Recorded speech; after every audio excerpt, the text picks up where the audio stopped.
Kode 521. Mencintaimu? Memangnya wanita kotor sepertimu pantas untuk aku cintai? Aku hanya main-main denganmu. Jessica tampak seperti seekor harimau ganas yang terluka. Sejak kecil hingga dewasa, dia selalu mendapatkan yang diinginkan. Semua yang dilakukannya selalu berhasil dan berada di dalam kendalinya. Dia sangat tidak suka dengan orang yang berani melawan keinginannya. Dia juga tidak suka dengan kegagalan. Kalau bukan karena bekerja di PT Senlena, apa yang bisa membuatku tertarik padamu? Aku adalah pemimpin keluarga Miller, aku bernilai miliaran. Memangnya kamu pantas? Awalnya, aku hanya ingin mengenalmu. Setelah semuanya berakhir, aku akan memberimu uang dan mengusirmu pergi. Tidak disangka, hal sekecil ini saja tidak bisa kamu lakukan. Jessica marah sambil memukuli Sheila. Setelah lelah memukulinya, Jessica memerintahkan pengawal untuk mengurung Sheila. Terserah, lakukan sesuka kalian. Saat pengawal membawa Sheila pergi, Jessica berkata lebih dingin. Para pengawal pamit sambil menunjukkan senyum gembira. Jessica sangat kesal. Dia duduk di sofa sambil minum anggur. Kalau Jensen bisa menemukan Sheila, dia pasti tahu sesuatu. Jessica menyerang Jensen bukan karena merasa terancam oleh Jensen. Namun, dia tidak menyukai Jensen dan dia ingin membunuh Jensen. Namun, sekarang Jessica merasa bahwa Jensen adalah ancaman untuknya. Kak Jessica. Saat ini, Jasper masuk sambil mengisap sebatang rokok. Dia tersenyum sembari menatap paha Jessica yang ramping. Api di dalam hatinya terasa membara. Jessica memegang gelas anggur. Dia berkata dengan nada rendah, lihat sekali lagi. Aku akan mencongkel matamu. Oh, suasana hati Kak Jessica sedang buruk. Apakah karena masalah Jensen? Tenang saja, meskipun Aula Singlin tidak bisa ditaklukkan, PT Senlena pasti bisa ditaklukkan. Potong setengah sayapnya dan lihat bagaimana dia akan terbang. Jasper berbicara sambil duduk. Meskipun dia terpesona dengan kecantikan Jessica, dia tahu bahwa wanita ini tidak bisa disentuhnya. Dia pun bertanya, Kak Jessica, apakah kamu sudah menyelidiki latar belakang Jensen? Kenapa seorang dokter kecil seperti dia bisa mengenal begitu banyak orang besar? Aku sudah menyelidikinya. Yang bisa dicari sudah aku cari. Kecuali, ada satu kemungkinan. Ada orang yang sengaja menyembunyikan sebagian informasi mengenai latar belakangnya. Dia hanyalah dokter kecil. Siapa yang mau menyembunyikan latar belakangnya? Jasper tidak percaya, orang yang mampu menyembunyikan latar belakang pasti berada di level raksasa Huasia. Melakukan hal semacam itu demi Jensen? Sepertinya tidak pantas. Setelah meminum segelas anggur, Jessica bertanya, bagaimana dengan masalah PT Senlena? Pengadilan telah menutup perusahaan Jensen. Sekarang sedang bersiap untuk memeriksa situasi keuangan perusahaan. Aku sudah meminta bantuan seseorang untuk mencari alasan dan mengatakan bahwa laporan keuangan itu palsu. Jensen pasti akan dipenjara, kata Jasper dengan percaya diri. Akhirnya, suasana hati Jessica terasa lebih baik. Dia menuangkan anggur untuk Jasper. Untuk masalah ini, terima kasih atas kerja kerasmu. Tidak masalah. Kalau perjodohan keluarga Woodley dan keluarga Miller berhasil, kita semua yang untung. Ditambah, selama aku, Jasper Woodley, yang bertindak, tidak akan pernah gagal. Jasper tidak mengambil anggur di atas meja. Sebaliknya, dia mengambil anggur di tangan Jessica dan meminumnya. Tindakannya sangat genit. Jessica tidak hanya acuh, dia bahkan mengelus kaki Jasper dengan menggunakan sepatu hak tinggi yang dikenakan. Adik kecil, tertarik kepada kakak? Tanpa sadar, Jasper menelan air liur. Jessica memang sangat cantik. Di mata orang-orang, dia tampil bak seorang ratu. Pria manapun pasti ingin menaklukkan wanita seperti ini. Kak Jessica, bukankah kamu menyukai wanita? Siapa bilang? Aku bisa menyerang dan bertahan. Aku juga menyukai pria. Hanya saja, hanya sedikit pria yang bisa membuatku tertarik. Kalau tugas ini berhasil, apakah Kak Jessica? Jasper sangat senang. Saat sedang berbicara, tiba-tiba ponselnya berdering. Setelah dia menjawab panggilan tersebut, wajahnya langsung berubah menjadi muram. Boom! Setelah mendengarnya, dia membanting ponselnya dengan marah dan berkata, tidak disangka, PT Senlena bekerja sama dengan sebuah grup besar. Sekarang, grup itu maju untuk melindungi PT Senlena. Grup mana yang bernyali begitu besar? Pupil Jessica membesar, ditambah, PT Senlena telah melanggar hukum. Siapapun yang maju tidak akan ada gunanya. Grup tersebut mengeluarkan dokumen yang menyatakan alasan utama kenapa produk PT Senlena tidak memenuhi standar adalah karena masalah pada bahan. Ada orang yang telah merusak bahan dan bukti telah diserahkan ke departemen terkait. Jasper menjelaskan, grup tersebut bernama Grup Dream International. Mereka adalah grup yang sedang naik daun. Tidak sampai 1 bulan, mereka mengandalkan iklan yang besar-besaran. Sekarang mereka telah menjadi 10 besar di dalam industri kosmetik. Grup Aliansi Bintang juga memiliki 40% saham Grup Dream International. Dengar-dengar, Grup Dream International bekerja sama dengan militer. Kali ini, pejabat yang maju berasal dari militer. Pihak militer sudah mengatakan, PT Senlena adalah pemasok Grup Dream International. Menghancurkan PT Senlena sama dengan menghancurkan produk khusus kemiliteran. Ekspresi Jessica tampak serius. Grup Aliansi Bintang memiliki latar belakang yang sangat besar. Bahkan keluarga Miller harus memberikannya muka. Ditambah, keluarga Miller juga tidak akan membiarkan Jessica menyerang Grup Aliansi Bintang. Artinya, Grup Dream International tidak boleh disentuh. Menyebalkan, susah payah menemukan kesempatan, tapi ternyata PT Senlena malah mempunyai sokongan. Bagaimana Jensen dan Grup Aliansi Bintang bisa memiliki hubungan? Aku tidak tahu. Aku sudah mengutus orang untuk menyelidikinya. Jensen dan Grup Aliansi Bintang tidak pernah berhubungan. Bahkan sebelum datang ke ibu kota, Jensen juga tidak mengetahui Grup Aliansi Bintang. Dari gosip yang beredar, Nona Gracia, bos Grup Aliansi Bintang sudah memiliki pacar. Jangan-jangan, Jensen adalah pacarnya. Lelucon macam apa ini? Gracia adalah wanita terhormat. Mana mungkin dia menyukai pria biasa seperti Jensen? Semakin membicarakannya, semakin mereka kesal. Serangan terhadap Aula Singlin gagal. Serangan terhadap PT Senlena juga gagal. Kenapa Jensen begitu keras? Aku lihat, kita harus mulai dari Grup Dream International. Jasper, ambil hati mereka dengan menggunakan namamu. Mau uang, berikan. Mau kekuasaan, juga berikan.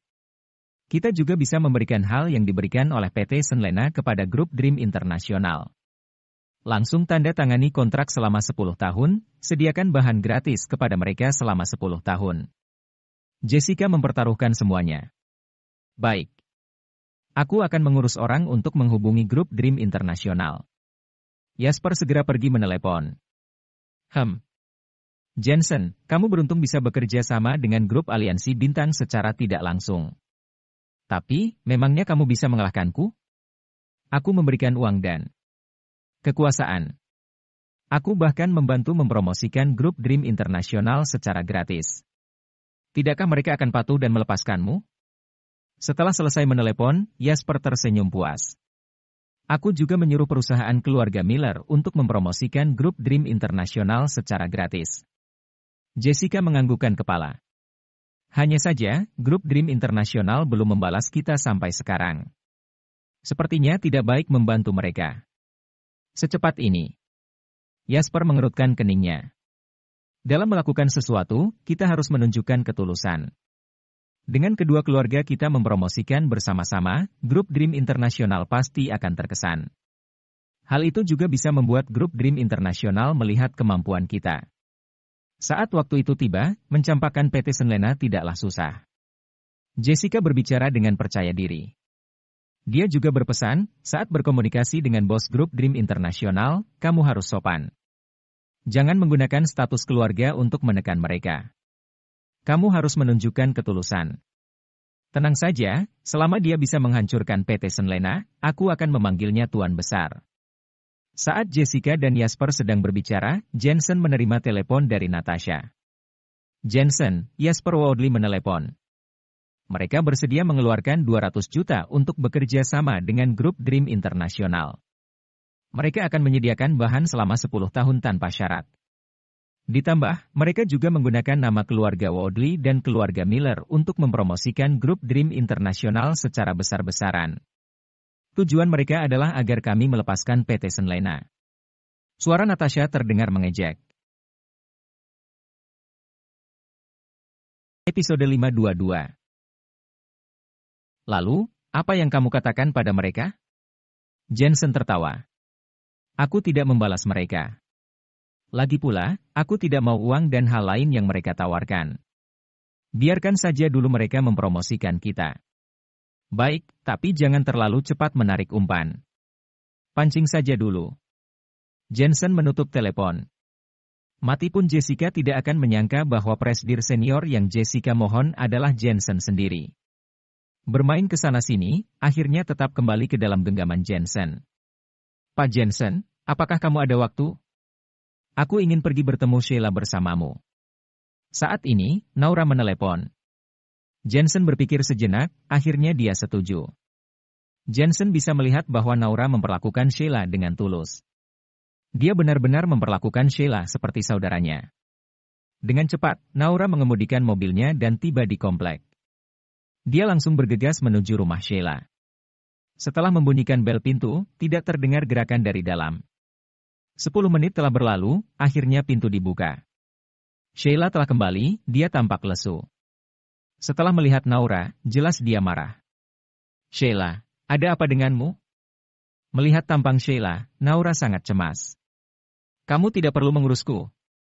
Sheila marah dan ingin menutup pintu. Namun, dia malah pingsan dan terjatuh ke lantai. Sheila! Naura panik. Dia memapah Sheila, lalu ingin memanggil ambulans. Tidak apa-apa. Ada aku di sini. Jensen berjongkok, dia memeriksa Sheila dan berkata, tidak ada masalah besar. Dia hanya terpukul dan pingsan. Tubuhnya juga terluka. Bagaimana dia bisa terluka? Naura cemas hingga meneteskan air mata. Jensen tidak banyak bicara.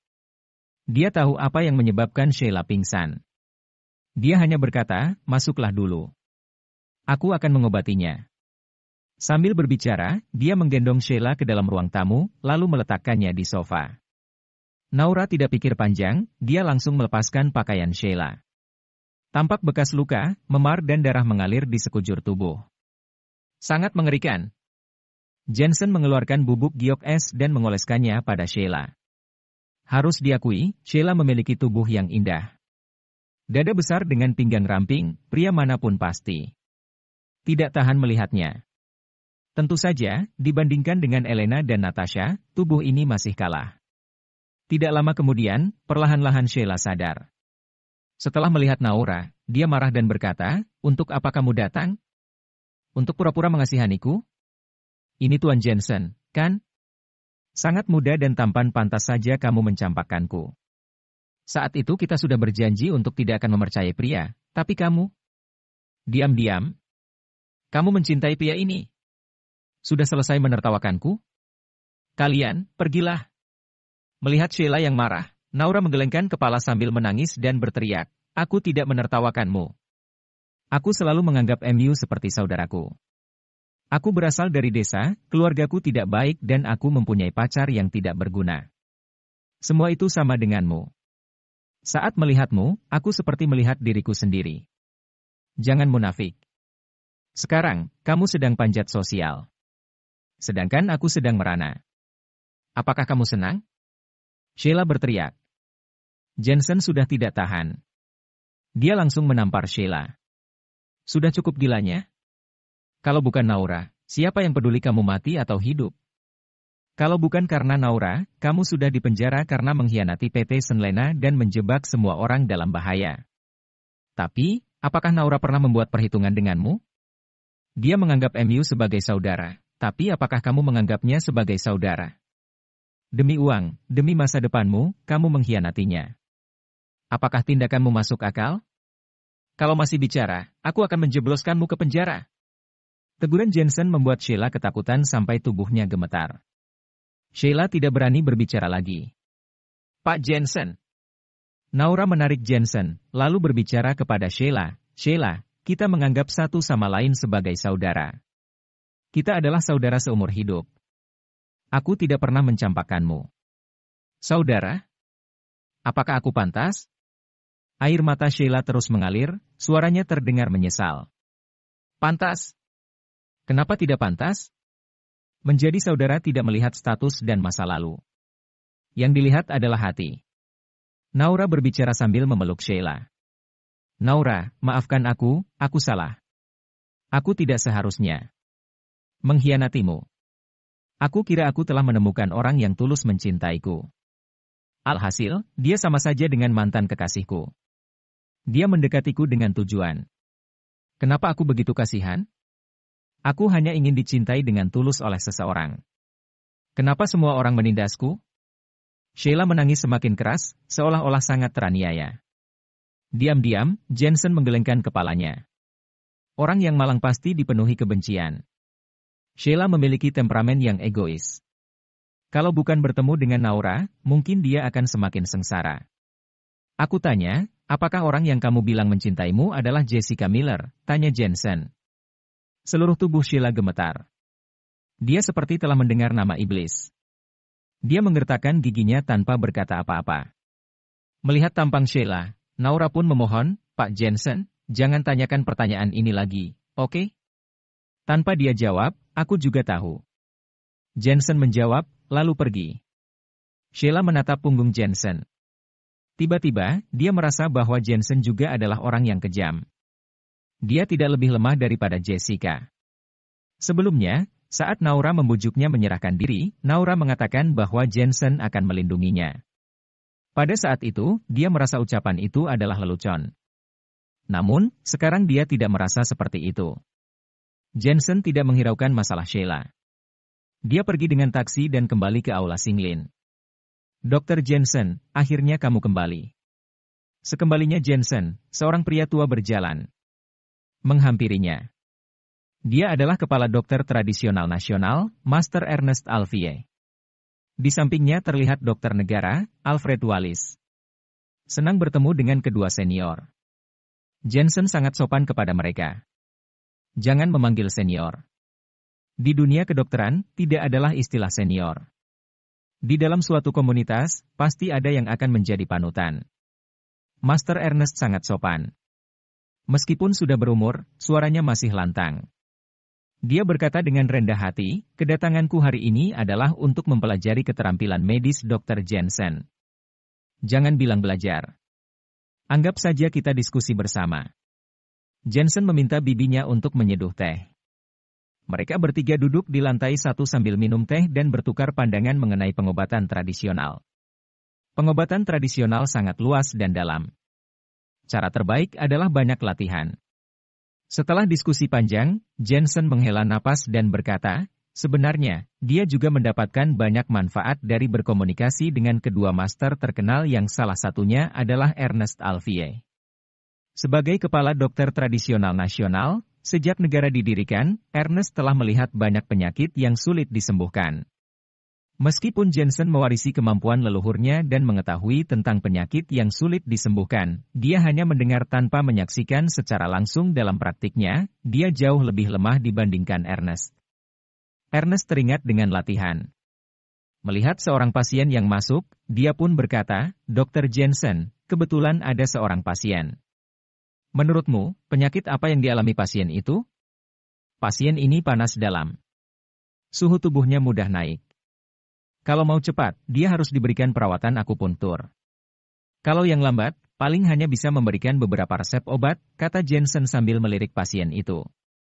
Dr. Jensen, kamu yakin? Ernest terkejut. Di hari pertama pembukaan aula Singlin, dia juga berada di tempat. Dia menyaksikan Jensen mengobati orang. Pada saat itu, dia merasa penasaran. Apalagi, kemampuan Jensen memeriksa pasien sangat cepat. Ditambah, setiap diagnosanya pasti tepat. Kalau Master Ernest tidak percaya, silakan pergi lihat. Baik, biarkan aku melihatnya. Ernest memanggil pasien itu. Dia memeriksa denyut nadi, lapisan lidah, pupil mata dan memberikan beberapa pertanyaan. Kesimpulan yang didapatkannya sama dengan diagnosa Jensen. Dr. Jensen, kamu sudah menguasai dengan sempurna cara melihat, mendengar, bertanya dan memeriksa denyut nadi dalam pengobatan tradisional. Ernest menatapnya dengan kagum, aku kira melihat, mendengar, bertanya dan memeriksa denyut nadi adalah 4 cara untuk mendiagnosa pasien. Tapi, kamu menunjukkan padaku bahwa keempat metode itu bisa dipisah. Cara yang kamu gunakan berasal dari zaman kuno. Jensen menggelengkan kepala sambil tersenyum. Dia mengeluarkan jarum perak untuk memberikan pasien perawatan akupuntur. Sesaat kemudian, Ernest segera memeriksa denyut nadi pasien. Melihat denyut nadi yang kembali pulih, Ernest kembali terkejut, ternyata sama seperti yang Dr. Jensen katakan. Kalau mau cepat, diberikan perawatan akupuntur saja sudah cukup. Dia harus mengakui bahwa dia sudah tua. Episode 523.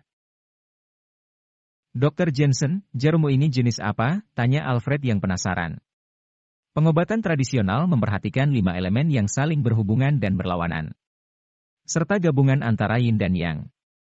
Jarumku ini adalah 8 jarum yin, yang meningkatkan unsur yin dan menekan unsur yang. Sangat efektif untuk panas dalam tubuh yang berlebihan, seperti panas yang ada di hati, paru-paru dan perut, kata Jensen sambil tersenyum. Jika kedua master mau, aku bisa mengajarkannya kepada kalian. Apa boleh? Ernest sudah lama penasaran dengan metode jarum ini. Kenapa tidak? Pengobatan tradisional adalah budaya nasional. Master Ernest juga seorang dokter tradisional yang paling bersinar. Master Ernest juga bertanggung jawab untuk mempromosikan pengobatan tradisional. Jika orang yang ahli dalam pengobatan tradisional bertambah, ini akan menjadi keuntungan bagi masyarakat di Huaxia, kata Jensen. Ernest dan Alfred langsung memberikan hormat kepada Jensen. Jensen sungguh baik hati. Jensen membawa keduanya ke lantai 2, di mana ada patung model akupuntur. Dia menggunakan patung model itu untuk mengajari mereka. Setelah kedua orang itu mengerti, Jensen tidak mengganggu dan berjalan turun. Tiba-tiba dia berkata dengan pelan, masih belum puas melihatnya. Apakah kamu masih ingin terus berpura-pura menjadi pasien? Ada banyak pelanggan di aula Singlin, tetapi Jensen memandang ke salah satu sudut. Matamu sangat tajam, bahkan kamu bisa melihatku ada di sini. Naomi berjalan keluar. Sebenarnya, dia sudah ada di sana dari tadi. Melihat Jensen mengajari Master Ernest, membuatnya tercengang kaget. Ernest Alfie adalah salah satu pemimpin medis tradisional di Huaxia. Tapi dia tidak malu untuk bertanya dan belajar keterampilan medis dari Jensen. Ada urusan apa? Jika tidak ada, silakan pergi, kata Jensen dengan datar. Jensen, kamu jangan keterlaluan. Aku dengan baik-baik datang menemuimu, tapi kamu malah mengusirku? Naomi berkata dengan marah, Jensen sungguh tidak menghargainya. Dengan identitas apa kamu datang menemuiku? Jika sebagai putri keempat keluarga Miller, silakan pergi. Aku datang sebagai seorang dokter. Apa kamu yakin? Melihat Jensen bertanya seperti itu, Naomi menjadi sedikit ragu, tapi dengan cepat dia menganggukkan kepalanya, aku yakin. Oke. Jensen berkata dengan wajah datar, karena kamu juga seorang dokter, jadi kamu pasti tahu kalau yang utama bagi seorang dokter adalah pasien. Tapi kamu serakah dan sombong. Aku tidak begitu. Naomi menghentakkan kakinya kesal. Tidak. Lalu Tuan Zion yang tersedak anggur itu apa? Jelas-jelas, bukan kamu yang menyembuhkannya. Kenapa kamu mengaku menyembuhkannya? Kamu sudah dibutakan oleh ketenaran dan kekayaan? Kata Jensen menegurnya, kamu mudah menjadi sombong, orang hanya memujimu sedikit kamu langsung sombong. Kamu berinisiatif merobek plester salep orang tua itu, yang hampir membuatnya mati. Mendengar omelannya mata Naomi berkaca-kaca, tapi dia tidak bisa menyangkalnya. Dia merasa sangat sedih. Dari kecil sampai dewasa, ayahnya tidak berani memarahinya, bahkan Jessica pun tidak berani. Tapi pecundang ini berani, bahkan memarahinya sampai pikirannya menjadi kacau. Melihat wajah Naomi menjadi murung, Jensen bertanya lagi, kamu tidak terima? Aku. Dengan identitas Naomi sebagai putri keempat keluarga Miller, mana mungkin dia bisa terima? Tidak masalah jika kamu menolak untuk menerimanya. Saat kamu mengatakan kamu adalah seorang dokter, kamu sudah memikul tanggung jawab. Entah kamu putri keempat keluarga Miller ataupun seorang ratu, kamu harus tetap mengutamakan pasien. Perkataan Jensen membuatnya terpukul, jika kamu salah, kamu harus mengakuinya. Jika kamu tahu salah, kamu harus memperbaikinya, kecuali kamu tidak mengakui dirimu adalah seorang dokter. Aku salah. Kata Naomi sambil menggigit bibirnya kesal, lalu dia menangis setelah berbicara.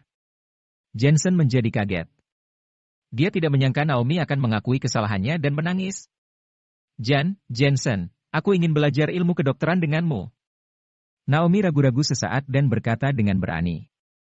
Jensen merasa bingung dan bertanya, kamu serius? Aku serius. Baiklah, pel lantainya. Kamu menyuruhku mengepel lantai. Naomi menggertakkan giginya kesal. Aku ini putri besar keluarga Miller, kamu menyuruhku mengepel lantai.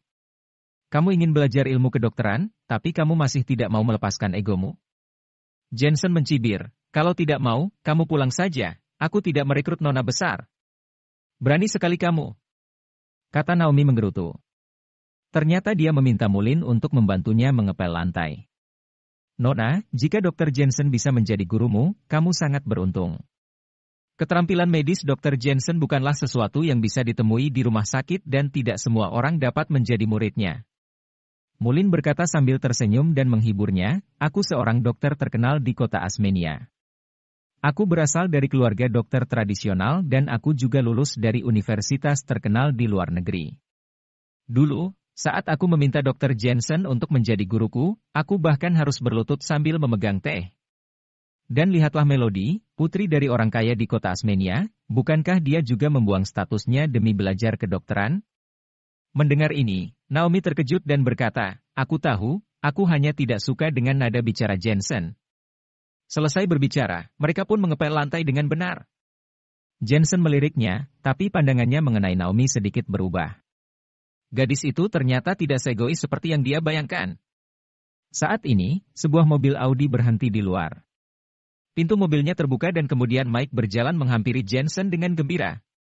Jensen kembali teringat akan ayah Mike, tetapi kenyataannya, tidak ada obat untuk membuat orang tidak mati, jadi hanya dapat berusaha memperpanjang hidupnya. Dia ikut dengan Mike ke rumah sakit, lalu menuliskan beberapa resep obat dan pergi. Dalam perjalanan, Arthur menelepon dan meminta bantuan Jensen. Jensen menyetujuinya dan menunggunya sebentar pinggir di jalan, lalu masuk ke mobil Arthur.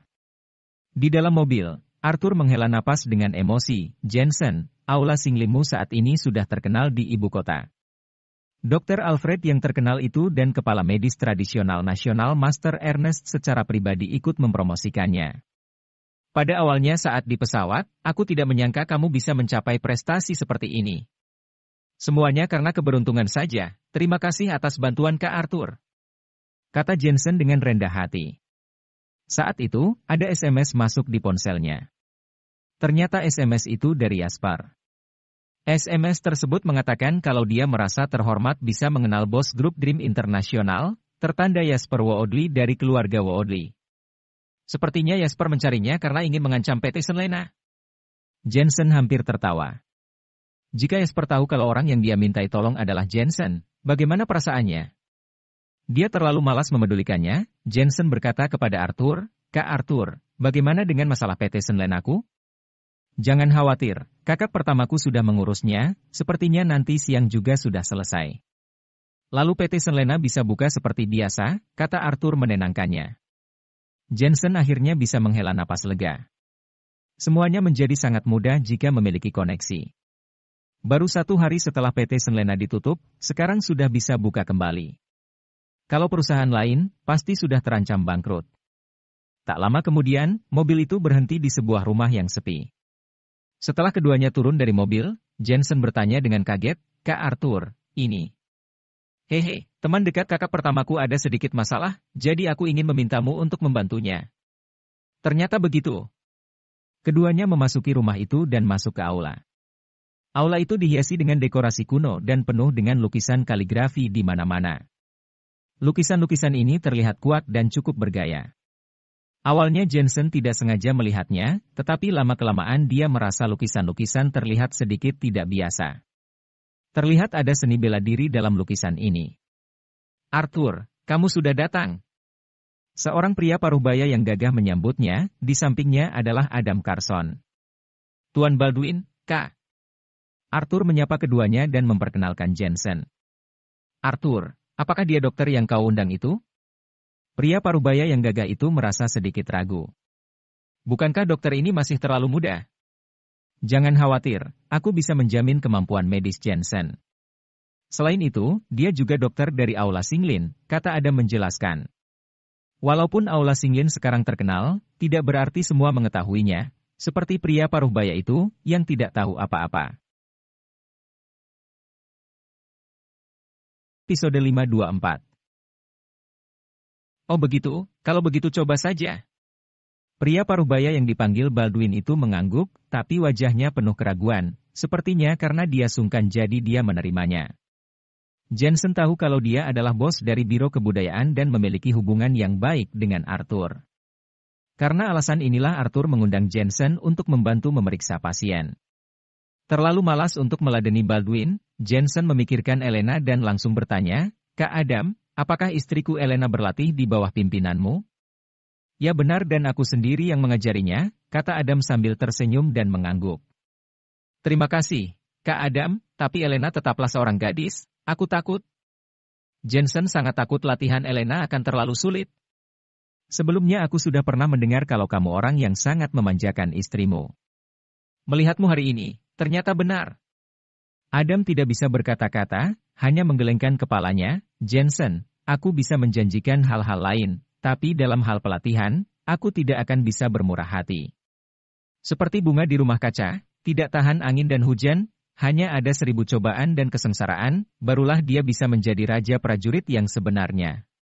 Mendengar ini, Jensen diam-diam merasa malu. Dia terlalu mengkhawatirkan Elena. Dia benar-benar lupa akan gaya kemiliteran yang mengutamakan kekuatan. Jangan khawatir, Elena tidak selemah yang kamu pikirkan, dia sangat kuat. Kata Adam menghiburnya, perkataannya membuat pikiran Jensen menjadi terbuka. Jensen ingat kalau Adam sepertinya adalah dewa perang di Huaxia Utara, yang memimpin distrik militer Huaxia Utara. Tidak mungkin jika dia bisa masuk ke militer hanya karena latar belakangnya. Jensen, maaf merepotkan MU kali ini. Alasan utamanya adalah teman dekatku Harvey agak keras kepala. Dia adalah teman baik ayahku, dia adalah pelukis kaligrafi 10 terbaik di Huaxia.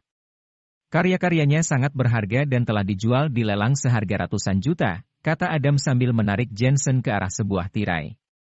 Jensen sedikit terkejut. Pasiennya kali ini adalah seorang pelukis kaligrafi, seorang pelukis zaman modern yang terkenal. Dia bisa menjual lukisannya dengan harga ratusan juta, pasti dia adalah pelukis terkenal. Jensen bertanya, aku belum tahu, Master Harvey punya penyakit apa?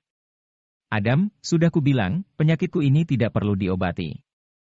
Aku sudah terbiasa, suruh saja pemuda ini pergi. Terdengar suara dingin dari belakang tirai. Tuan Harvey, kenapa kamu menyusahkan dirimu seperti ini? Kata Adam membujuknya. Dia mengerti kalau Harvey sejak kecil memang berbeda, dia tidak suka bergaul dengan orang asing. Ditambah dengan penyakit itu, membuatnya semakin tidak percaya diri. Dia biasanya bersembunyi di balik tirai saat menjamu tamu. Adam, aku tahu niat baikmu, tapi aku yang tahu masalahku sendiri. Suaranya masih terdengar dingin, dia berkata kepada Jensen, anak muda, pergilah dari sini, aku tidak punya waktu untuk meladenimu. Pergi? Bicaranya sangat tidak sopan. Adam segera menghibur Jensen.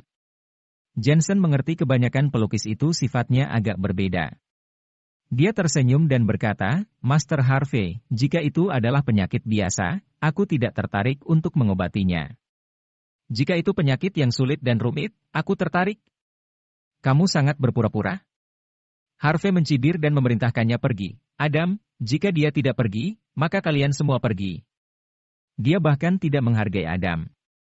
Adam tersenyum pahit lagi, dia sudah terbiasa dengan sifat Harvey. Dengan rasa putus asa, dia memandang Jensen. Jensen melambaikan tangannya dan lanjut berbicara. Aku lihat lukisan Master Harvey sangat bagus, tetapi ada satu kekurangannya. Hah? Terdengar seruan dari belakang tirai. Adam dan yang lainnya menatap bingung. Master Harvey adalah salah satu dari 10 master terkenal di Huaxia. Beraninya Jensen menilai lukisannya. Adam, orang macam apa yang kau bawa ini, sangat tidak sopan dan sombong, kata Master Harvey merasa tidak senang. Adam memandang Jensen dengan senyum pahit. Jensen hebat dalam keterampilan medis, tapi dia biasa-biasa saja di bidang seni. Jensen menggelengkan kepalanya dan lanjut berbicara, aku hanya ingin bilang, ada daya tarik dalam lukisan Master Harvey, tetapi kurang terlihat hidup, seperti kekurangan semangat. Seorang pelukis sejati, hanya dengan beberapa goresan, saat dia melukiskan sebuah perahu di sungai. Dia bisa memberikan perasaan menantang angin dan memecah ombak. Lalu saat melukiskan bambu hijau, dia bisa memberikan perasaan kuat, tidak jatuh saat tertiup angin. Ini baru konsep seni. Sudah, hanya itu yang bisa aku katakan. Jika kamu mengerti, kamu seorang pelukis sejati. Jika tidak, sepanjang hidupmu kamu hanya akan seperti ini. Selamat tinggal. Jensen berkata dan berbalik badan untuk pergi. Adam dan yang lainnya semuanya menganga kaget, berani sekali Jensen mengatakan hal seperti itu. Jangan konyol. Biro Kebudayaan Baldwin menghela napasnya dan berkata, kamu tidak tahu seberapa populernya karya Master Harvey di dunia internasional, bahkan karyanya diperebutkan di Huasia. Dengan harga mahal pun kamu tidak bisa membeli karyanya. Berani sekali kamu mengomentari Master Harvey. Selesai berbicara, dia melihat Adam dan berkata, Tuan Adam, dari mana kamu menemukan orang ini? Tidak mengerti pura-pura mengerti. Apakah untuk menarik perhatianku? Tidak tahu malu. Adam hanya meminta maaf dengan senyuman pahit. Baldwin memarahinya lagi, pergi kamu, jangan sampai aku melihatmu lagi. Tunggu. Tapi saat ini, sebuah suara serius datang dari dalam tirai, yang kamu katakan benar juga. Adam dan yang lainnya menatap kaget. Tak disangka Harvey menerima perkataan Jensen. Lelucon macam apa ini? Seorang Jensen bahkan sepertinya tidak bisa membedakan antara kuas dan pena. Jensen juga tersenyum, dia berani mengucapkan perkataan itu karena dia yakin kalau Master Harvey bisa seni bela diri. Bahkan ilmunya sudah sangat dalam, jika dia memiliki ilmu seni bela diri sangat dalam, dia pasti akan mengerti. Tolong periksa aku. Setelah tirai itu dibuka, seorang pria dengan tinggi 170 cm berjalan keluar, usianya kira-kira 60 tahun.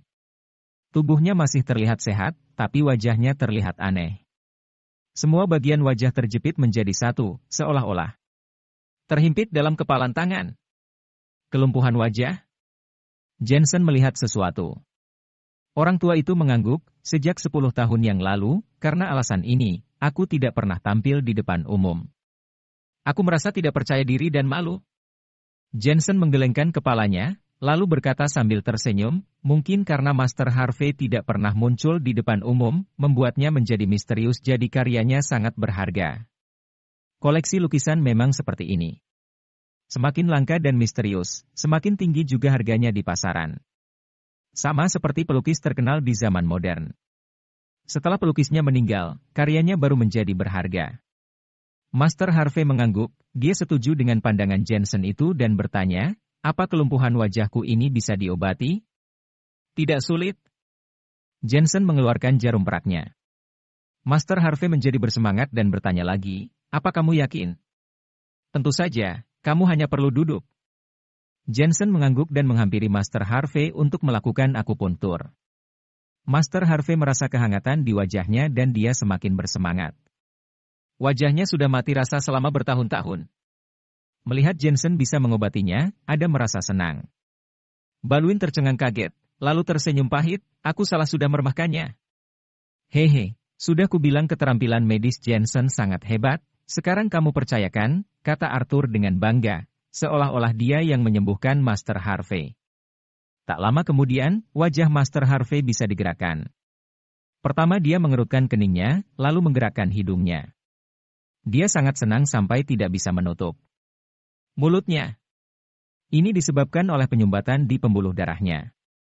Aku akan meresepkan beberapa obat lagi agar kamu bisa sembuh. Kata Jensen sambil merapihkan jarumnya dan tersenyum.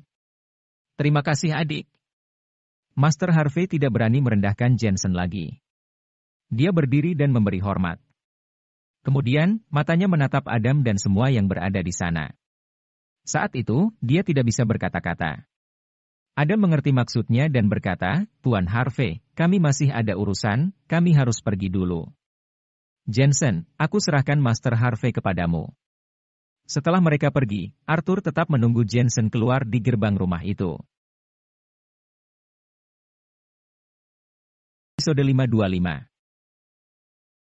Setelah Adam dan yang lainnya pergi, Master Harvey tersenyum dan berkata, Dr. Jensen, aku lihat kamu memiliki energi Qi yang murni. Apakah kamu berasal dari Jianghu?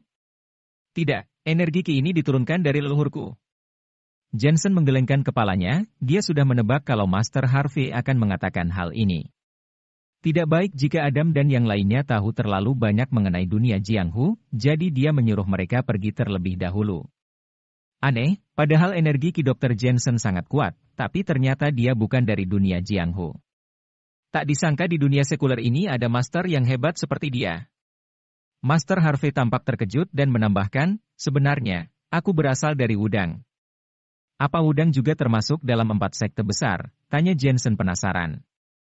4 sekte besar itu adalah pemimpin di dunia Jianghu, di dalamnya ada banyak sekte. Yakni sekte bela diri kuno Huaxia, sekte kuil Arhat, sekte Akademi Bangau Putih, sekte Tai Chi, sekte Xingyi, sekte Wudang, sekte Shaolin, sekte Mei, dan masih banyak lagi. Kata Master Harvey menjelaskan, pada akhirnya mereka yang berlatih seni bela diri, akan memiliki pengaruh di dunia sekuler. Sehingga orang-orang kuat di dunia didominasi oleh orang-orang dari dunia Jianghu. Agar orang yang memiliki seni bela diri tidak mengganggu kehidupan orang biasa, setelah aturan dibuat, terbentuklah 4 sekte besar. Apa ada banyak master yang seperti ini? Tanya Jensen. Banyak, mereka semua adalah master seni bela diri peringkat bumi. Master Harvey mengangguk, aku lihat energi Qi Dr. Jensen dalam Tai Chi sangat luar biasa, ditambah beberapa pernyataanmu sebelumnya, aku pikir kamu berasal dari Wudang. Ayahku yang mengajariku Tai Chi.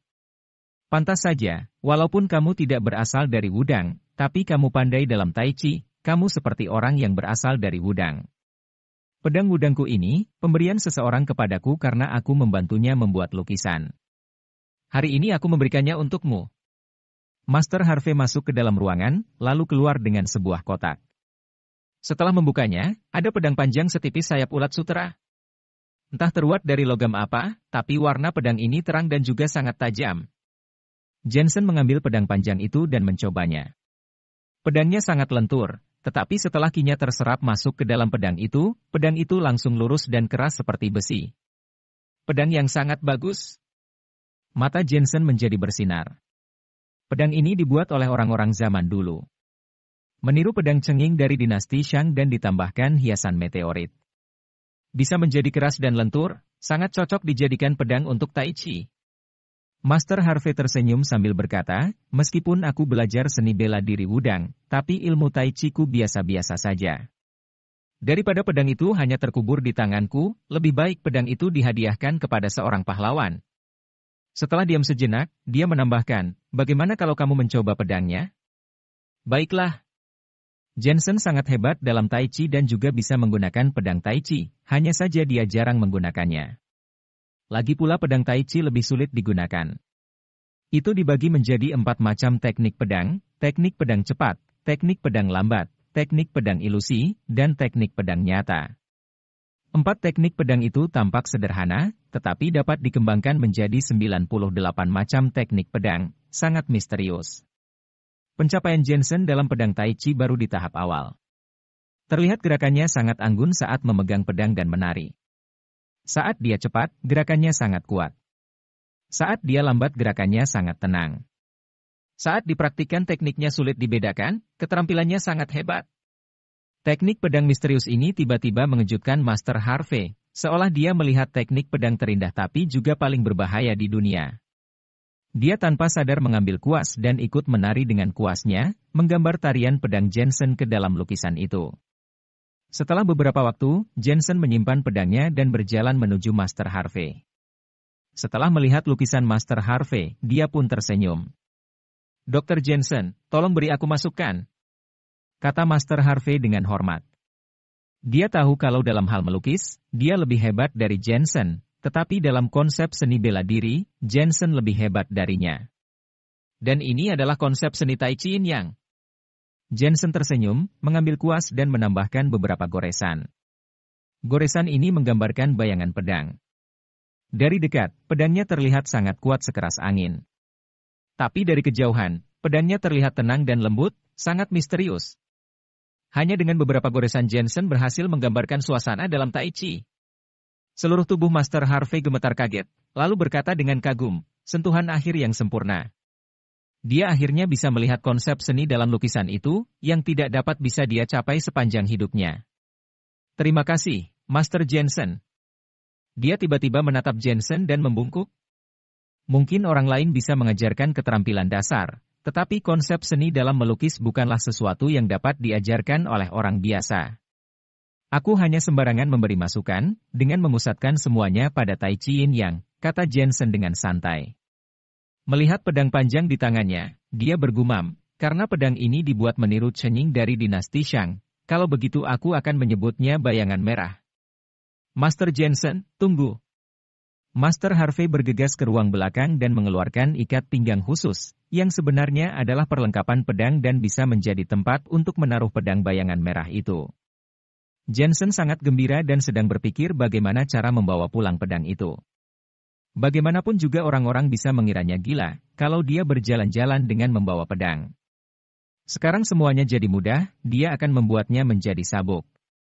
Dia segera mengganti ikat pinggangnya dan semuanya terlihat sempurna. Saat ini di pintu gerbang rumah, Arthur masih menunggu Jensen. Saat ini, terdengar suara bising, terlihat seseorang yang mengendarai sebuah motor mendekat. Lalu menatap mobil Arthur dan bertanya, apa Jensen naik mobil ini?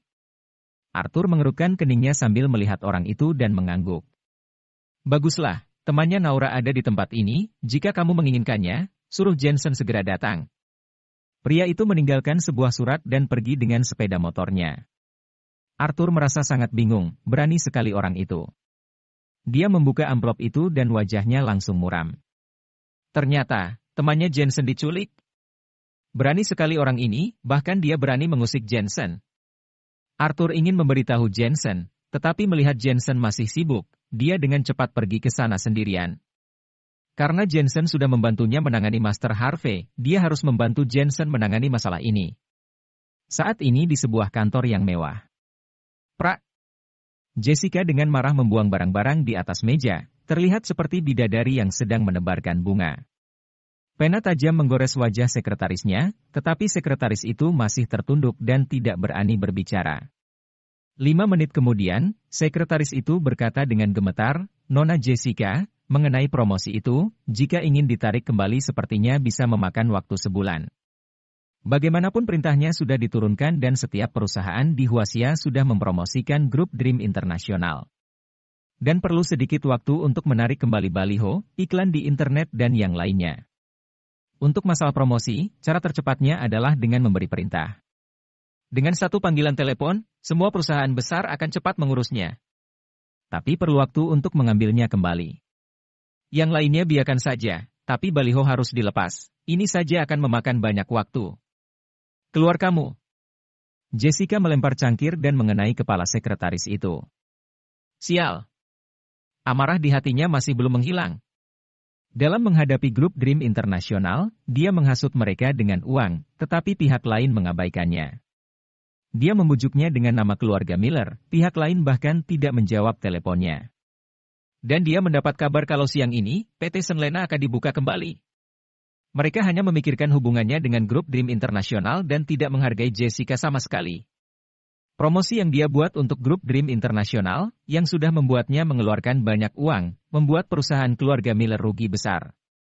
Sekarang laporan keuangannya defisit, dia masih harus menemukan cara untuk mengurus semuanya. Bukannya untung, dia malah rugi berkali lipat. Kak Jessica.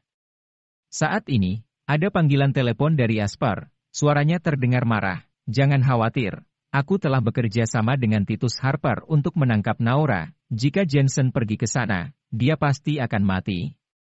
Aku ingin dia mati. Bunuh dia. Jessica pun merasa senang, dia akhirnya bisa membunuh Jensen dengan menggunakan tangan keluarga Harper yang kaya dan berkuasa. Dengan begitu tidak akan ada orang yang mencurigainya atas kematian Jensen. 526. Saat ini, Jensen masih mengobrol dengan Master Harvey. Sebuah panggilan telepon tiba-tiba muncul. Itu adalah telepon dari Titus. Jensen, kamu masih belum kemari juga? Kata Titus marah. Jensen bingung, siapa kamu, apa kamu gila? Kamu, bukankah aku sudah memberitahumu, jika kamu menginginkan nyawa Naura, temui aku segera. Tempatnya ada di atas gedung daun emas, jangan berpura-pura bodoh. Gedung daun emas? Jensen mengerutkan keningnya, terlihat tatapan penuh kemarahan di matanya. Dia baru saja tahu mengenai hal ini, tapi Titus mengira dia sudah tahu. Setelah menutup telepon, Jensen segera memberitahu Panah dan yang lainnya. Saat ini di gedung daun emas. Gedung ini adalah sebuah mall, tapi hari ini ditutup karena alat pemadaman kebakarannya sedang dalam perbaikan. Tidak ada yang tahu kalau di lantai paling atas, ada banyak orang yang sedang berdiri dan memegang pistol, dengan dingin menatap dua orang wanita. Naura, maafkan aku telah menyakitimu. Wajah Sheila terlihat membiru karena baru saja dipukuli dan sedang berlutut di sana sambil berteriak. Bukan urusanmu, kamu adalah saudaraku, aku tidak bisa tidak menolongmu dan melihatmu mati begitu saja, kata Naura yang diculik, sambil menggelengkan kepalanya. Belum lama ini, seseorang memberitahunya untuk datang ke gedung daun emas dan mengatakan untuk tidak menelpon polisi, jika tidak dia nyawa Sheila akan melayang, makanya dia datang. Selain itu, tadi dia juga mendengar pembicaraan telepon orang-orang ini, dia tahu kalau mereka menginginkan Jensen datang kemari. Dia teringat akan PT Senlena yang akan dibuka kembali siang ini, dia langsung tahu kalau itu membuat orang-orang ini marah sampai ingin membunuhnya. Jika kamu mau, bunuh saja kami, Jensen tidak akan datang. Teriak Naura sambil memandang Titus. Tampar dia. Titus dengan dingin melambaikan tangannya dan segera sebuah tangan menampar wajah Naura. Dia berkata dengan marah, Jensen, jangan datang jika kamu memiliki kemampuan. Ketika saatnya tiba, aku akan membunuh beberapa temannya. Lihat saja apakah dia masih bisa menahan amarahnya. Kamu gila. Naura ditampar beberapa kali dan Titus berkata dengan kesal. Kau tahu, aku suka melempar orang ke bawah dari sini. Ada 20 lantai di sini, saat orang itu jatuh dia akan terlihat seperti burung yang sedang terbang. Sangat indah. Titus tiba-tiba berkata, aku berikan kamu 5 menit lagi, jika Jensen tidak datang, saudaramu akan kulempar dari sini. Naura terdiam membeku. Sheila merasa takut seluruh tubuhnya gemetar, dia menyesal memprovokasi orang-orang itu. Kamu sudah melanggar hukum. Saat ini, pintu atap itu ditendang sampai terbuka, kemudian seseorang dengan marah berjalan mendekat. Jensen, jangan kemari. Naura berteriak, tapi kemudian dia terdiam. Orang itu bukanlah Jensen, tapi seorang pria paruh baya yang tinggi besar. Titus menjadi sangat bersemangat, tetapi ketika dia melihat pria paruh baya itu, dia menjadi marah. Siapa kamu? Yang aku cari adalah Jensen. Aku temannya Jensen. Jika kamu melepaskan mereka, aku akan membiarkanmu hidup. Orang yang datang itu adalah Arthur Carson. Dia adalah bos besar tentara. Dia tidak takut dengan orang dengan posisi kecil ini. Kamu ingin aku melepaskannya? Lalu kamu akan membiarkanku hidup? Titus tercengang, dia datang ke sini sendirian, lalu dia mengatakan omong kosong seperti ini? Ya, tapi tentu saja setelah kamu melepaskannya, kamu harus berlutut dan meminta maaf kepadaku, kata Arthur. Walaupun, dia memang berhak mengucapkan kata-kata itu. Tapi di telinga Titus, kata-kata ini terdengar kasar. Kurang ajar, orang ini sangat gila. Tampar dia. Kata Titus berteriak. Arthur menjadi marah dan ingin melawannya, tetapi Titus segera menodongkan pistol ke arah Naura dan Sheila. Kalau Arthur berani melawan, dia akan segera menembak mereka.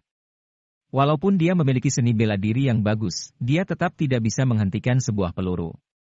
Semua orang yang di sana bersenjata, dia pun tidak bisa melawan. Arthur menunjukkan identitasnya, aku adalah Arthur Carson, kamu berani menangkapku? Apa? Kamu Arthur Carson. Titus tampak ketakutan. Benar, cepat lepaskan aku, kata Arthur sambil mengangguk. Aku tidak peduli kamu itu Arthur Carson atau Guntur Carson. Kalau kamu ikut campur dalam urusan Jensen, kamu juga ikut bersalah. Pukul dia. Setelah itu, Titus berteriak keras. Mana dia tahu Arthur Carson itu siapa? Arthur dan kakaknya lebih banyak waktu dihabiskan di ketentaraan daripada di masyarakat. Lagi pula, Arthur berani datang sendiri, dia pikir dia hanyalah seorang yang bodoh. Siapa namamu? Guntur Carson? Pemuda itu mengangkat tangannya dan menamparnya. Pelak. Mata Arthur memerah karena tamparan ini. Sial, beraninya kamu memukulku? Di militer, biasanya aku yang memukul wajah orang lain. Jika bukan pistol itu mengancam keselamatan Naura dan temannya, mereka semua sudah babak belur. Kamu memelotiku? Lihat apa kamu, aku tampar kamu. Pemuda itu tertawa dan menamparnya lagi. Kalian berani memukulku Arthur Carson, kalian semua akan mati. Coba saja kamu tanyakan siapa itu Arthur Carson di ibu kota ini. Arthur sangat marah, bisa-bisanya semua orang ini tidak mengetahui orang berkuasa seperti dia. Arthur Carson, kan? Dengar, yang aku pukul itu adalah Arthur Carson. Titus memindahkan sebuah kursi dan duduk, lalu berkata bercanda, pukul dia sampai dia memanggilku ayah. Plak plak plak. Sekumpulan pemuda itu mengangkat tangannya dan menamparnya sampai wajah Arthur terlihat merah. Dia ingin melawannya, tapi ada pistol di belakangnya membuat seluruh tubuhnya gemetar. Siapa namamu? Coba katakan lagi.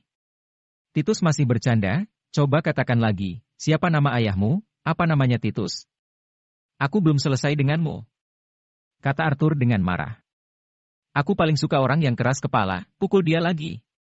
Titus melambaikan tangannya pelan. Plak plak plak. Suara tamparan itu terdengar jelas dan nyaring, Arthur yang mulai pusing dan meringis kesakitan, kamu memukul orang yang salah. Memukul orang yang salah? Yang sedang kupukul itu kamu. Setelah menampar wajahnya, anak buahnya meninju dan menendang Arthur. Dan pada saat itu, pintu atap ditendang sampai terbuka. Jensen akhirnya datang, lalu dia melihat Arthur dan berseru, Kak Arthur, kenapa kamu di sini? Aku. Arthur dipukul hingga babak belur dan Jensen melihatnya seperti ini. Dia pun merasa malu untuk menemuinya. Dia dengan marah berkata kepada Titus, lepaskan aku. Sudah kubilang, kamu kan temannya. Jadi aku tidak salah memukul orang? Titus melihat Jensen datang, akhirnya merasa lega dan melepaskan Arthur. Kak Arthur, kamu tidak apa-apakan? Jensen dengan cepat memapah Arthur. Arthur tampak malu dan memberi isyarat dengan tangannya, tidak apa-apa, omong-omong, apakah kamu membawa ponselmu? Ponselku sudah dirusak mereka. Kamu ingin menelepon seseorang? Telepon saja, aku beri kamu waktu untuk menelepon. Jika kamu tidak bisa memanggilnya kemari, aku akan menerjunkanmu dari atas sini. Titus tidak takut sama sekali. Sebagai keluarga Harper yang kaya dan berkuasa, dia sudah biasa melakukan hal kotor seperti ini. Urusan hari ini sudah selesai. Silakan saja hubungi polisi, hubungi orang pemerintahan atau hubungi pasar gelap, kita lihat apa ada yang berani membantumu. Kalau aku memukulmu kenapa, kamu bukanlah siapa-siapa. Wajahnya terlihat bangga. Arthur merasa sangat malu, dia pun menelpon seseorang, pasukan, panggil semua saudara kalian ke gedung daun emas, ada orang yang berani menampar wajahku di sini. Selesai bicara, dengan marah dia menutup telepon itu. Ini adalah pertama kalinya dalam hidupnya, dia menderita seperti itu. Kak Arthur, ini kan ponselku. Jensen menghela napasnya sedih, awalnya dia juga ingin menelpon seseorang, tapi melihat situasinya seperti ini dia membatalkannya. Jensen, sampah ini temanmu? Sampah memang berkumpul dengan sampah. Titus bangkit dari kursinya, menyalakan sebatang rokok dan mulai merokok. Lalu berkata, kamu tahu untuk apa aku mencarimu? Sepertinya aku tahu. Kata Jensen sambil tersenyum. 527. Baguslah kalau kamu tahu, jangan pikir setelah anakku mati, masalahmu dengan anakku sudah selesai. Kamu sudah memukul anakku, aku akan membunuhmu. Titus berkata dengan suara pelan, bukankah ini sangat mengejutkan? Aku beritahu kamu, beginilah cara kami menyelesaikan masalah. Sekarang kamu menyesalkan sudah memprovokasi keluarga Harper. Aku bahkan tidak tahu apa itu penyesalan. Jensen menggelengkan kepalanya, masuk akal jika kamu mencariku untuk balas dendam. Bagaimanapun aku sudah memukuli putramu, bahkan membunuhnya. Kalau tidak, dia mungkin tidak akan ada kecelakaan. Apa? Seperti tersambar petir di siang hari. Titus tercengang kaget. Dia mengira anaknya meninggal dalam kecelakaan mobil. Aku memang telah mencelakai anakmu, karena dia sangat bersemangat jadi dia mudah mabuk. Semakin dia bersemangat, dia mengemudi semakin cepat, lalu dia mengalami kecelakaan mobil. Jensen merentangkan tangannya dan berkata sambil tertawa, kudengar kecepatannya mencapai 300 km per jam, dia mati tanpa merasakan sakit seluruhnya tubuhnya terjepit seperti pai daging. Aku akan membunuh seluruh keluargamu. Mata Titus langsung memerah. Ternyata Jensen adalah pembunuhnya. Haha, mimpi memang indah, tapi kenyataannya kejam, kamu tidak akan bisa membunuhku, kata Jensen sambil menggelengkan kepalanya. Titus berteriak histeris, jangan pikir karena kamu anggota keluarga Miller, kamu tidak akan mati. Aku beritahu kau, aku sudah menghubungi keluarga Miller dan orang-orang di keluarga itu juga menginginkan kematianmu. Dan untuk Wan Hilton, apakah menurutmu dia akan membiarkanmu begitu saja? Kamu pikir dia tidak berani memprovokasi keluarga Miller? Habis kau. Siapa bilang aku bergantung pada Tuan Hilton? Jensen berkata tidak peduli, aku cukup mengandalkan bos besar di sampingku ini. Dia, sampah yang bernama Guntur Carson ini? Titus seperti sedang mendengar sebuah lelucon, wajahnya bengkak dipukul olehku. Dia tidak tahu siapa aku. Oke, kamu bisa mengandalkannya. Ayo, biarkan aku melihatnya apa yang dia andalkan. Nguing-nguing. Saat itu, suara sirine polisi berbunyi, semua orang di sana menjadi ketakutan dan berlari ke tepi gedung. Lalu mereka melihat ada banyak mobil militer muncul di bawah gedung, mengepung gedung daun emas. Semua orang yang turun dari mobil itu bersenjata dan mengenakan seragam militer. Dadada. Pada saat yang sama, terlihat di langit beberapa helikopter militer datang dan terdengar sebuah suara keras. Para yang berada di atas gedung, segera letakkan senjata kalian dan letakkan kedua tangan kalian di belakang kepala kalian. Jika tidak, kami akan membunuhmu di tempat. Helikopter itu juga mengeluarkan sebuah senapan mesin ringan dan mengarahkannya ke Titus dan anak buahnya. Titus dan anak buahnya menatap ke arah helikopter itu. Para tentara mengepung gedung daun emas. Melihat jumlahnya, seluruh jalanan menjadi padat, sepertinya sekumpulan pasukan tentara. Bahkan ada banyak helikopter dan senjata berat. Sial, masalah kecil jadi besar begini. Tuan Titus, bagaimana ini? Kaki seluruh orang di sana gemetar ketakutan, bahkan seseorang telah melemparkan pistolnya, berlutut dan memegang kepalanya. Mereka disergap dari segala sisi, jika melawan mereka akan mati. Prak! Titus juga menjatuhkan pistol yang ada di tangannya ke tanah dan kedua kakinya gemetar. Titus telah menelepon semuanya, pemerintah, polisi, dan lain-lainnya. Tapi dia tidak menelpon departemen militer. Dia tidak memiliki kekuatan seperti itu. Apa mungkin para tentara itu datang untuk Jensen? Brak! Pada saat ini, pintu atap dibuka, sejumlah besar tentara bersenjata bergegas masuk dan dalam sekejap mata mereka sudah mengendalikan tempat itu. Plop! Semua orang berlutut, termasuk Titus. Pistol itu membuat mereka ketakutan. Pak, kalian salah paham, kami bukan. Aku adalah kepala keluarga Harper yang kaya yang memiliki aset miliaran. Titus berkata dengan gelisah, kalian menggertak masyarakat biasa dengan kekuatan militer. Ini pelanggaran hukum. PFFTT. Di tengah kerumunan, seorang pria gemuk dan seorang pria kurus tidak bisa menahan tawanya, menggunakan kekuatan militer. Kamu hampir saja membunuh bos kami. Setelah melakukan kejahatan sebesar itu, apakah kamu masih mau mengelak? Titus dengan cepat bertanya, siapa bosmu? Aku, orang yang kamu panggil Guntur Carson itu. Suara marah terdengar, terlihat Arthur menggulung lengan bajunya dan berjalan dengan marah. Hah, ternyata kamu. Titus kaget hingga membuka mulutnya lebar-lebar. Tak disangka orang bodoh ini ternyata bosnya. Dia tercengang dan lalu teringat akan pria yang tadi ditamparnya dan makinya berulang kali. Lalu teringat kalau dia adalah bos besar yang mampu memanggil helikopter untuk membantunya. Kedua sosok itu sulit untuk digabungkan. Arthur menghampiri Titus, lalu meraih kerahnya dan mengangkatnya. Dia menamparnya, katakan, siapa namaku? Ha.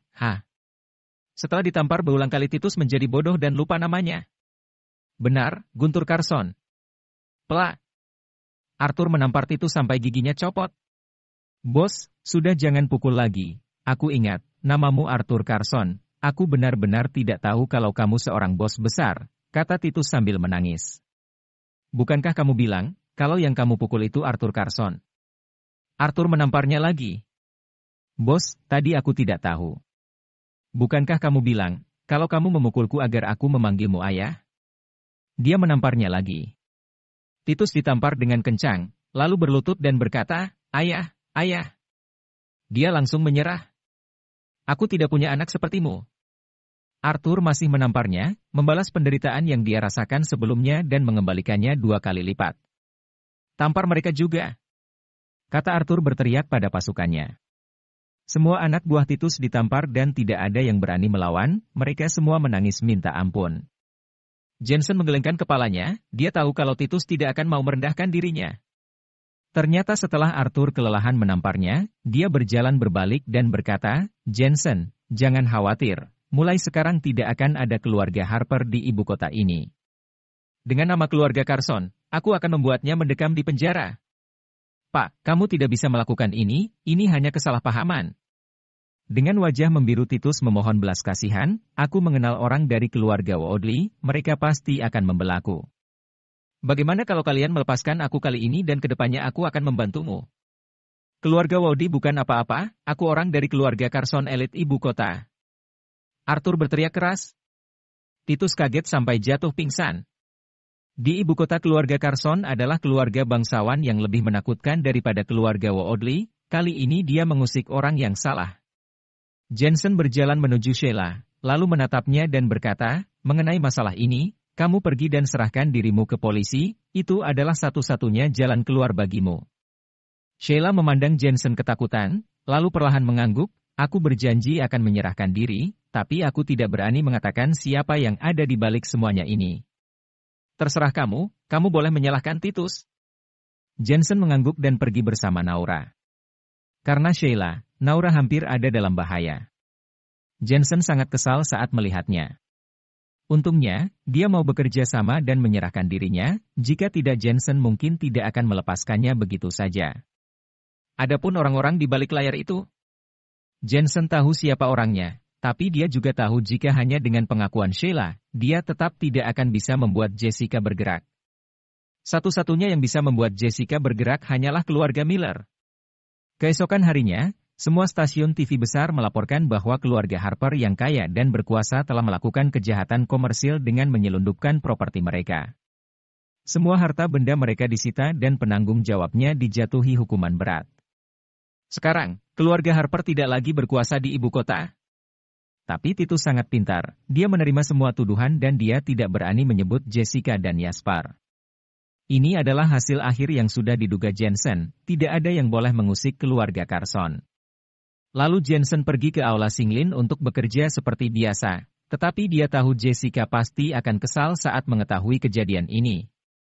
Bagaimanapun, meski Jensen menyembunyikan kekuatannya, semua yang ditampilkan sampai saat ini membuat Jessica terancam. Episode 528. Untungnya, Jensen telah memiliki pijakan yang kuat di ibu kota. Ada keluarga Carson yang tanpa syarat membantunya dan ada grup aliansi bintang yang mendukungnya. Yang dia khawatirkan sekarang, hanyalah Elena.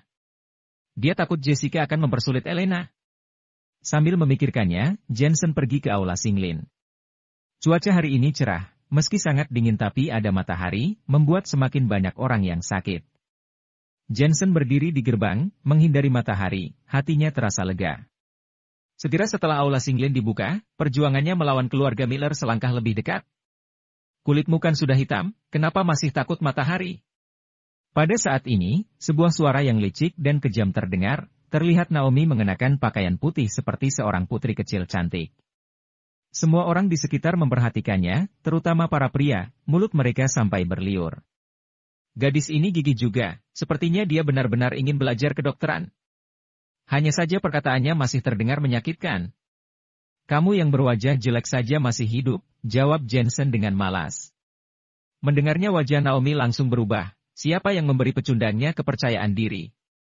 Walaupun dia juga mengakui kalau keterampilan medis Jensen tidak ada bandingannya dan dia benar-benar ingin belajar dengannya. Tapi sebagai putri keluarga Miller dia tidak akan mau membungkuk kepada Jensen, hatinya masih tidak mau menerimanya. "Kamu lihat? Semua orang sedang menatapku.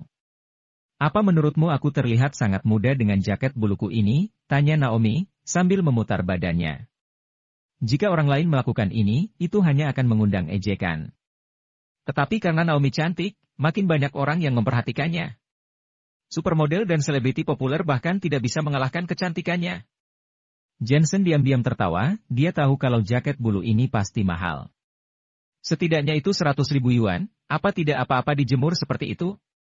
Aku rasa kamu akan terlihat lebih muda jika kamu menggunakan popok, kata Jensen dengan ekspresi wajah yang sama.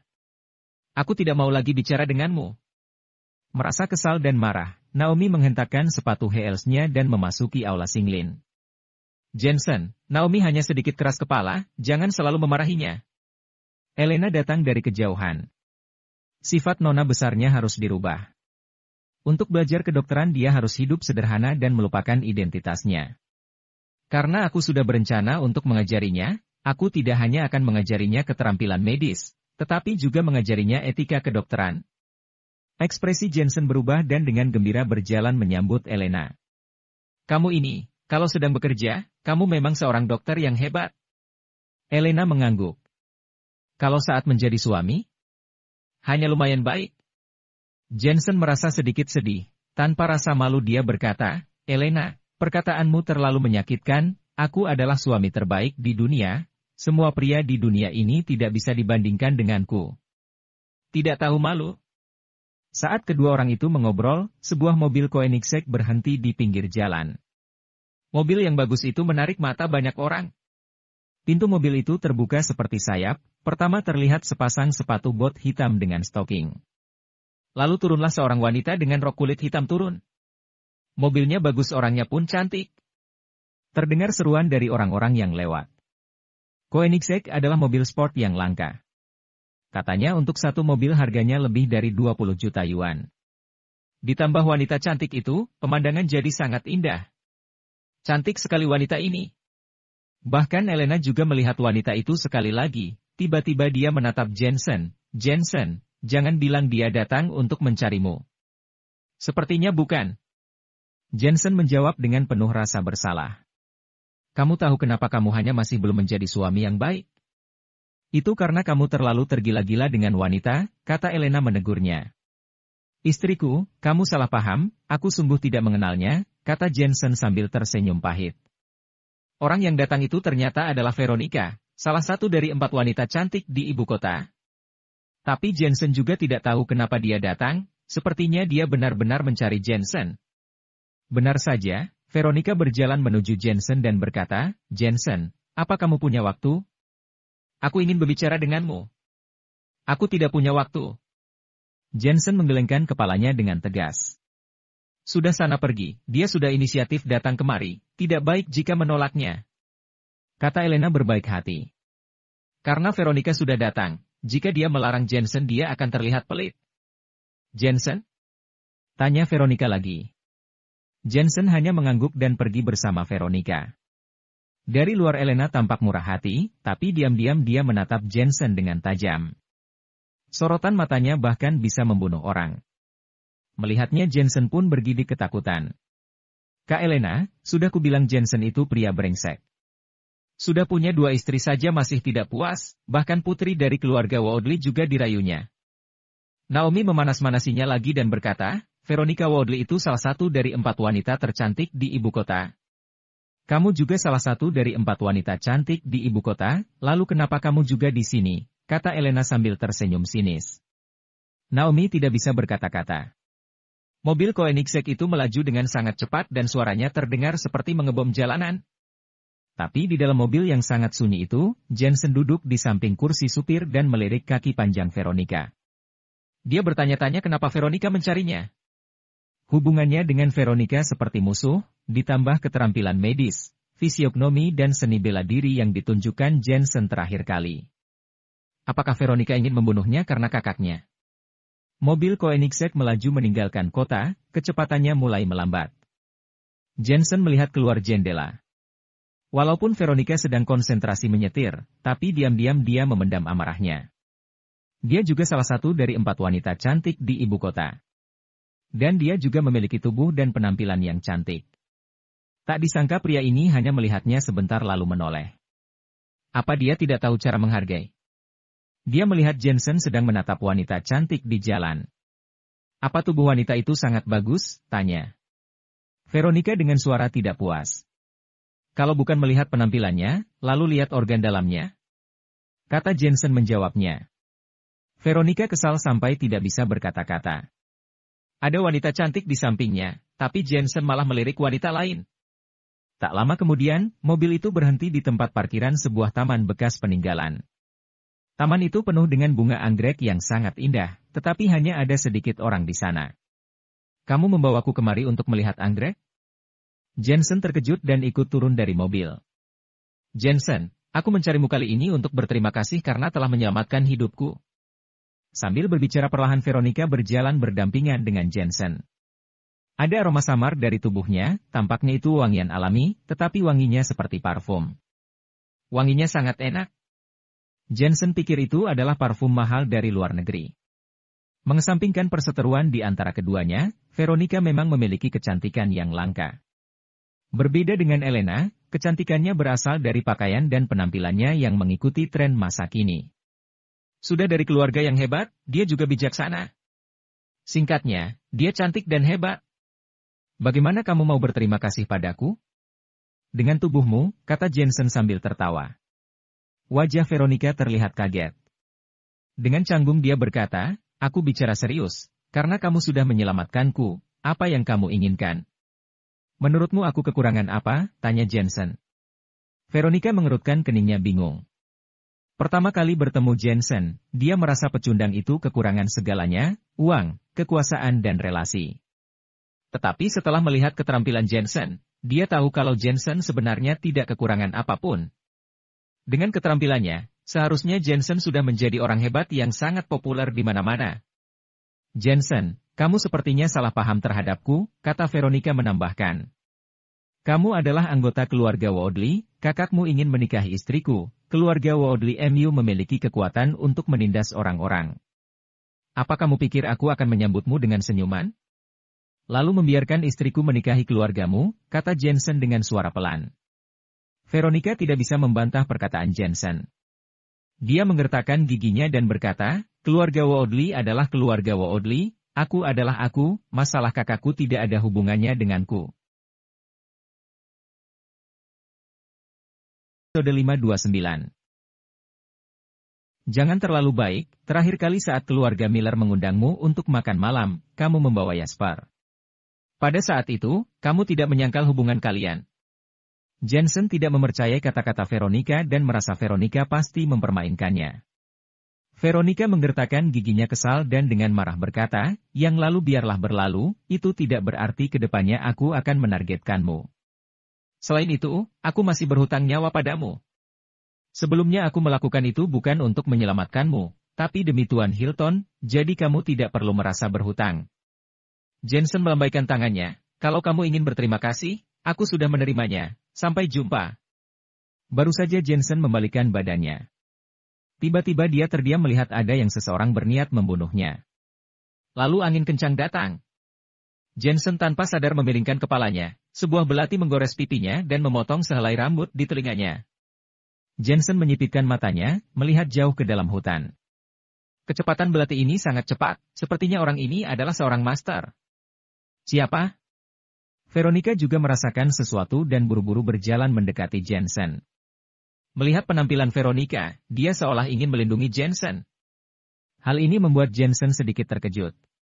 Dalam pandangannya, Veronica memiliki kesan yang sangat buruk padanya. Apakah dia hanya berpura-pura? Saat ini, terdengar langkah kaki dari dalam hutan. Ranting-ranting beterbangan dan kemudian ada 5 sosok orang perlahan berjalan keluar. Kelima orang ini mengenakan pakaian biasa, ada 2 wanita dan 3 pria. Dan yang terpenting salah satu pria dan wanita itu membawa pedang, seolah-olah mereka dari zaman kuno. Nona Veronica, ini bukan urusanmu, pergilah. Kata salah satu pria parubaya yang gemuk itu sambil tertawa, sepertinya dia mengenal Veronica. Kalian siapa? Veronica mengerutkan alisnya dan berteriak marah. Karena kalian sudah tahu identitasku, kalian harusnya juga tahu kalau kalian tidak boleh mengusikku. Aku sarankan kalian segera pergi. Nona Veronica, kami sudah menerima uang untuk menyelesaikan masalah ini. Keluarga Woodley pun tidak bisa menekan kami. Pria parubaya itu tersenyum dan menatap Jensen lagi. Kamu pengecut yang sudah banyak membuat keributan di ibu kota kan? Penampilanmu biasa saja. Kalau kamu punya nyali, ayo ikut dengan kami. Jensen melihat mereka sambil tersenyum, dia pikir mereka orang hebat, ternyata mereka biasa-biasa saja. Orang-orang ini terlihat seperti pembunuh, tetapi aura pembunuh mereka tidak kuat, mereka lebih seperti orang-orang dari dunia Jianghu. Oke. Jensen mengangguk dan berjalan menghampiri kelima orang itu. Kelimanya sedikit terkejut. Tidak menyangka Jensen akan setuju. Mereka tersenyum sinis dan berjalan memasuki hutan. Jensen, aku akan membantumu, kata Veronica berteriak. Tidak perlu, mereka datang mencariku, kamu pergi saja. Jensen menggelengkan kepalanya dan menghilang ke dalam hutan. Veronica mengerutkan keningnya cemas, dia berpikir ingin menggunakan kekuatan keluarganya. Tapi ingat, Jensen adalah musuh keluarga Woodley, keluarganya tidak mungkin mau membantu Jensen. Kelima orang itu berjalan sangat cepat, terkadang terlihat dan terkadang menghilang di antara hutan yang lebat. Gerakan tangannya pun sangat gesit. Jensen menggelengkan kepalanya dan tersenyum, tangannya dimasukkan ke dalam saku dan perlahan berjalan mengikuti mereka. Setengah jam kemudian, di antara hutan lebat, kelima orang itu menghentikan langkah mereka. Lalu melihat ke belakang dan melihat Jensen perlahan muncul. Ternyata kekuatan fisiknya cukup hebat, dia bisa mengimbangi kita. Pria paruh baya itu memandang Jensen dengan penuh kekaguman. Jensen menggelengkan kepalanya, dia sudah mengatur kecepatannya yang paling lambat. Jika dia ingin berlari, orang-orang ini tidak dapat mengejarnya. Aku lihat kalian bukanlah pembunuh, tetapi kalian lebih seperti orang-orang dari dunia Jianghu.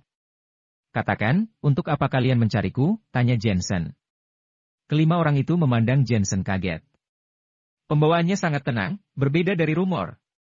Tak disangka, pengecut dari keluarga Miller mempunyai keberanian sebesar ini, kata seorang pria kurus paruh baya itu. Dia saling melengkapi orang gemuk itu. Yang satu gemuk, satunya lagi kurus. Yang satu tinggi, satunya lagi pendek. Tapi Jensen tahu kalau master yang sebenarnya adalah pasangan yang membawa pedang itu. Aku katakan terus terang, ada seseorang yang membayar kami 200 juta yuan untuk membunuhmu, jadi hari ini kamu harus mati. Di antara kelima orang itu, wanita yang rambut pendek perempuan juga ikut berbicara. Dari penampilannya dia agak mirip dengan panah. 200 juta. Jensen mengerutkan keningnya. Bukankah sangat mengejutkan? Bahkan, kami juga terkejut. Bagaimanapun, ini adalah uang yang dikirimkan ke pintumu, kata pria paruh baya yang gemuk itu sambil tertawa. Sungguh mengejutkan, tak disangka nyawaku sangat murah, kata Jensen sambil menggelengkan kepalanya. Kelima orang itu tercengang. 200 juta yuan untuk membeli nyawa seorang pecundang, kamu rasa itu masih terlalu murah? Kamu pikir kamu terbuat dari emas? Aku rasa aku bisa menebak siapa yang menyuruhmu. Orang itu adalah satu-satunya orang yang tidak mengenalku dengan baik dan sangat picik, kata Jensen menambahkan. Aku akan memberitahumu, benar, itu keluarga Woodley. Pria parubaya yang gemuk itu tidak menutupinya. Dalam pikirannya, jika Jensen tahu dia juga bisa apa, dia akan mati. Wajah Jensen menjadi serius. Ketika dia mengikuti orang-orang itu tadi, dia sudah memikirkannya di jalan. Dia juga berkesimpulan itu adalah keluarga Woodley. Bagaimanapun, keluarga Woodley tidak benar-benar mengenalnya. Jika tidak, mereka tidak mungkin mengirimkan para sampah ini. Apa Veronica ada hubungannya dengan masalah ini? Tanya Jensen. Menurutmu? Pria paruh baya yang gemuk itu tertawa, kamu kan musuh keluarga menurutmu dia tidak mau kamu mati? Ternyata benar. Amarah Jensen memuncak. Pantas saja Veronica memintanya datang ke sini. Ternyata semuanya sudah direncanakan sebelumnya. Oke, karena kamu sudah tahu semuanya, sekarang aku akan membunuhmu. Ada niatan jahat dalam mata Jensen. Menghadapi orang yang ingin membunuhnya, dia tidak akan memberi ampun. Jensen, aku bisa membiarkanmu tetap hidup, tapi kamu harus berjanji padaku kalau kamu akan meninggalkan ibu kota selamanya dan pergi dari Huaxia. Tiba-tiba, pria yang membawa pedang itu berkata dengan suara pelan. Chris, apakah kamu gila? Orang di sebelahnya menatapnya kaget. Bagaimanapun, dia hanya orang biasa. Kita sebagai orang dari dunia Jianghu tidak boleh melawan orang biasa. Kita harus tetap menjadi orang yang benar dan berhubungan baik dengannya di masa depan, kata pria itu. Di masa depan? Mana ada masa depan, dia akan mati hari ini. Dan aturan dunia Jianghu sudah tidak berguna sekarang, dari awal semuanya sudah kacau. Kata orang lainnya dengan marah. Pria itu mengerutkan keningnya, menatap wanita di sampingnya, yang hanya diam sampai akhir. Sejak kecil dia sudah belajar seni bela diri di perguruan. Gurunya mengajarinya untuk tidak membunuh orang yang tidak bersalah. Jensen hanyalah seorang pecundang, dia tidak mungkin membunuh seorang pecundang. Sungguh menarik, karena kulihat kamu masih mempunyai hati nurani, aku akan membiarkanmu hidup. Kata Jensen sambil tersenyum. Benar saja, orang-orang ini bukanlah pembunuh, tapi mereka orang dari dunia sekuler. Pembunuh yang sebenarnya tidak akan berbicara bertele-tele. Dia akan membunuh tanpa belas kasihan. Sudah jangan membual lagi. Sial, aku sudah membiarkanmu berpura-pura terlalu lama, mati kau. Kata pria parubaya yang gemuk itu membentaknya. Lalu menyerang Jensen, menggunakan tinju leluhur. Prak! Di dalam tubuh Jensen mulai bergerak, pukulannya akan sangat luar biasa. Prak prak prak! Serangan kedua orang itu bertabrakan. Lengan pria parubaya itu gemetar dan hampir patah, dia pun perlahan terdorong mundur. Apa kamu juga ahli bela diri? Pria itu terkejut. Mereka semua sangat kaget. Dari informasi yang didapat dari Jasper, Jensen hanyalah orang biasa. Kalian dan bos kalian sama bodohnya. Hampir menang, Jensen kembali meninjunya. Pria parubaya itu tidak bisa menghindari dan hanya bisa menerima tinju Jensen. Bruk! Pria bertubuh tinggi itu terbang seperti layangan dan menabrak pepohonan di kejauhan. Mereka semuanya terkejut, melihat salah satu anggota serigala hitam terlempar karena pukulan Jensen. Episode 530. Energi Ki yang luar biasa. Sepertinya kamu juga dari dunia Jianghu. Berarti aku tidak perlu berbelas kasihan lagi. Rasakan tongkatku ini. Tiba-tiba, pria parubaya kurus itu datang dan menyerang Jensen dengan sebuah tongkat besi. Terdengar suara angin menderu. Jika kena pukul, kepala pasti akan pecah. Jangan senang dulu. Tanpa melihat ke belakang, Jensen mengeluarkan telapak tangannya. Krek! Telapak tangan Jensen menyentuh tongkat besi itu dan tongkat besi itu pun menjadi bengkok. Lalu Jensen membuat lingkaran dengan gerakan tangannya, lalu menghempaskannya dengan satu tangannya, kekuatan angin. Pria parubaya yang kurus itu masuk ke dalam topan, dia berputar-putar seperti gangsing dan mematahkan beberapa pohon. Sampai dia tidak sadarkan diri lagi. 3 orang yang tersisa semuanya mendengus kesal. Informasi yang mereka terima salah, bahkan itu sangat salah. Jensen, mati kau! Saat ini, wanita berambut pendek itu berteriak. Dia melambaikan tangannya dan melemparkan sebuah belati. Tidak hanya cepat, belati itu juga lebih tajam seperti peluru. Tidak peduli seberapa hebat seni bela dirimu, tapi belatiku ini akan merusak energi Ki yang melindungi tubuh. Kata wanita berambut pendek itu dengan percaya diri. Kelang. Tapi belatinya jatuh seperti telah menabrak dinding besi. Apa? Wanita berambut pendek itu kaget. Dia masih bisa terima, jika belatinya terhalang oleh energi Ki Jensen. Tapi belatinya saja belum mendekati Jensen. Apa yang menghalangi belatinya itu? Pisau terbang bersulam. 5 belati kecil berwarna ungu muncul di telapak tangannya dan terbang ke arah Jensen. Belati ini telah diberi racun, dan ujungnya telah disegel dengan darah. Kelang kelang kelang. Tetapi belati itu tetap jatuh ke tanah, ini sangat aneh. Kali ini, wanita berambut pendek itu memperhatikan bagaimana Jensen akan menyerang balik. Apa Jensen juga menggunakan senjata rahasia? Mereka berempat semuanya orang dari dunia Jianghu, hanya kamu sendiri yang seorang pembunuh. Sepertinya sudah ada banyak nyawa yang mati di tanganmu kan? Kemampuanmu dalam menggunakan senjata rahasia hebat juga. Hari ini, aku akan menghilangkan keahlianmu itu. Jensen menyipitkan matanya ke arah wanita itu. Dia mengeluarkan teknik tangga awan vertikal, menghilang dari tempatnya dan muncul di depan wanita berambut pendek itu, lalu menusukkan jarum peraknya. Ah! Wanita berambut pendek itu berteriak kesakitan, jarum perak yang ditusukkan di pergelangan tangannya, membuat seluruh lengannya mati rasa. Dia akhirnya tahu apa yang mematahkan belatinya, ternyata itu adalah jarum perak. Di dalam hati dia merasa takut, tapi dia adalah murid dari Desa Pik dan sejak kecil dia sudah belajar senjata rahasia. Tapi senjata rahasia pemuda ini ada di tubuhnya. Bagaimana cara pemuda ini melatih kemampuannya? Kamu telah melumpuhkan tanganku. Mulai sekarang, aku tidak bisa lagi menggunakan belatiku, kau sangat kejam. Kata wanita berambut pendek dengan penuh kebencian, tatapan matanya dingin. Tiba-tiba dia membuka mulut dengan memuntah, jarum merak. Sebuah belati biru ditembakkan. Ini adalah keahlian utamanya. Dia pernah membunuh master bela diri tingkat tinggi dengan keahliannya ini. Sekarang, Jensen tidak bisa menghentikan serangan yang sangat dekat itu.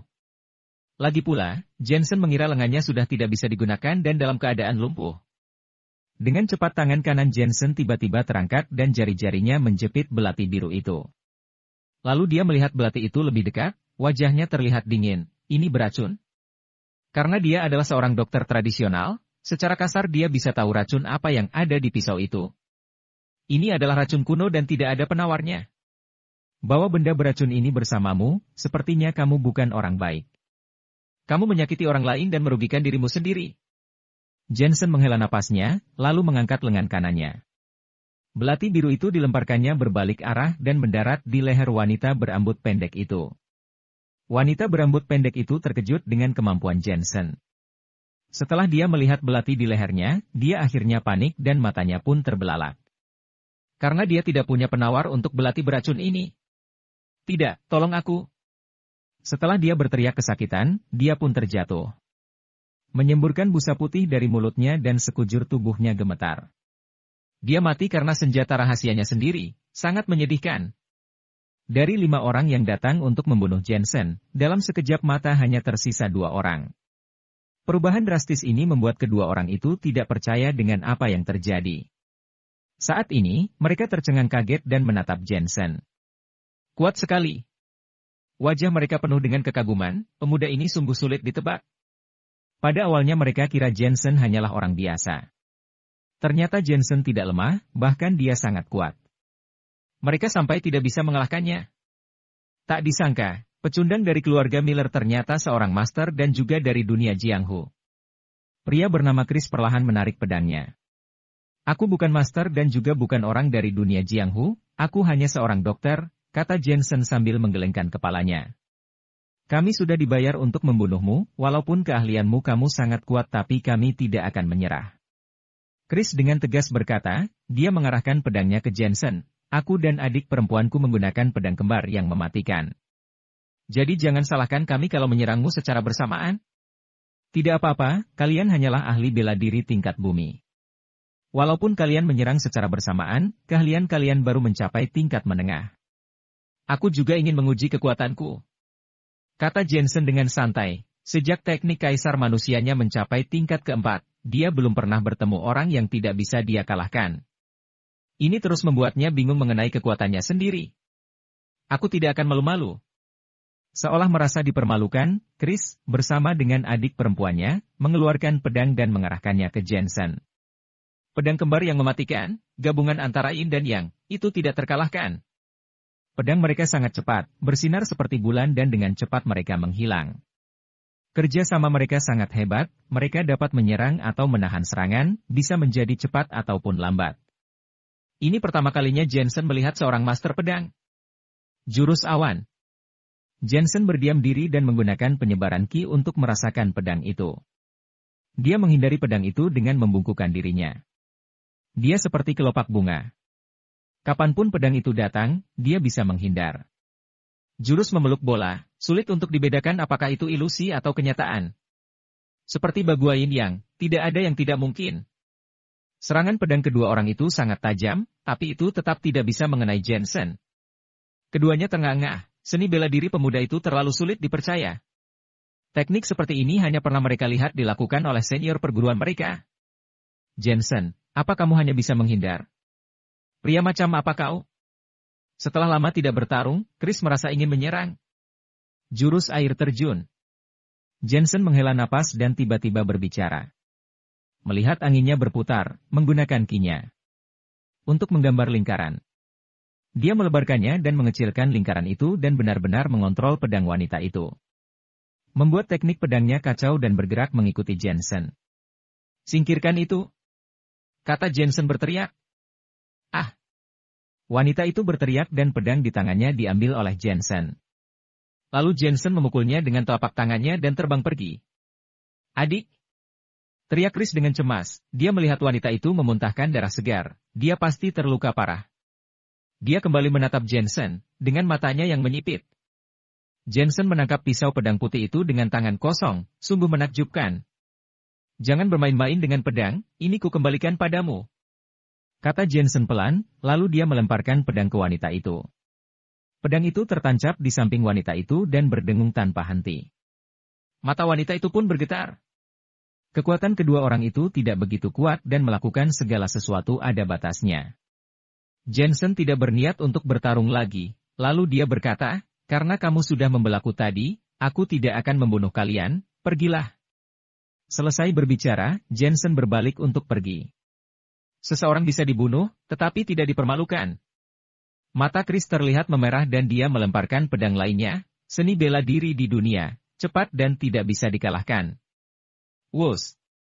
Pedangnya sangat cepat, dilemparkan dalam jarak 5 meter dan pedang panjang itu pun menembus Jensen.